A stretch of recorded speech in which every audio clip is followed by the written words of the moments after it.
La création et la chute étaient des éléments essentiels du plan de Dieu pour ses enfants.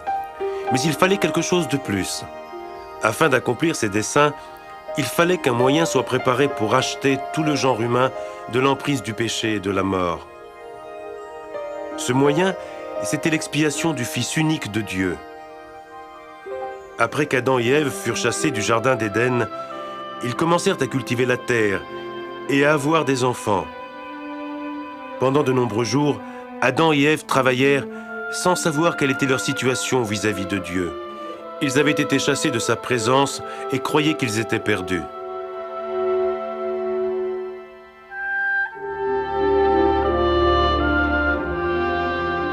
Et le Seigneur leur donna des commandements selon lesquels ils devaient offrir les premiers-nés de leurs troupeaux en sacrifice au Seigneur.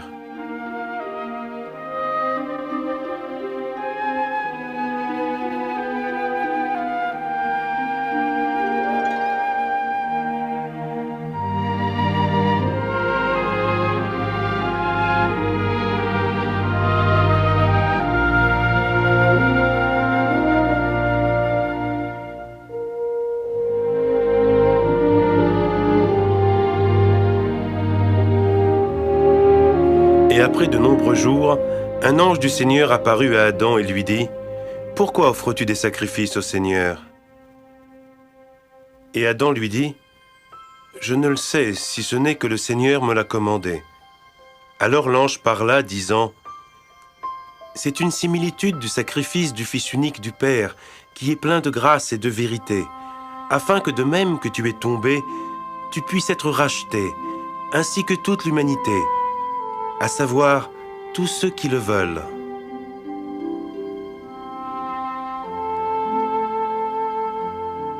Adam et Ève devaient avoir deux questions effrayantes à l'esprit avant la venue de l'ange. Ils allaient mourir.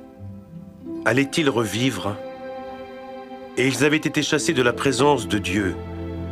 Leur serait-il permis d'y retourner? À un moment ou à un autre dans la vie, chacun d'entre nous fera face à la même question.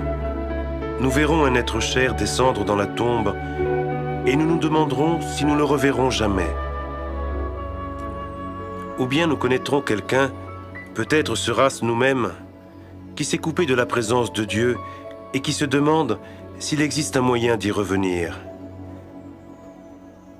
Dieu a mis en place un plan qui répond affirmativement à ces deux questions. Nous pouvons vaincre la mort. Nous pouvons retourner auprès de lui. Et ce qui est plus important, nous pouvons retourner auprès de lui et devenir comme lui. Tout cela a été rendu possible par le sacrifice du Fils unique.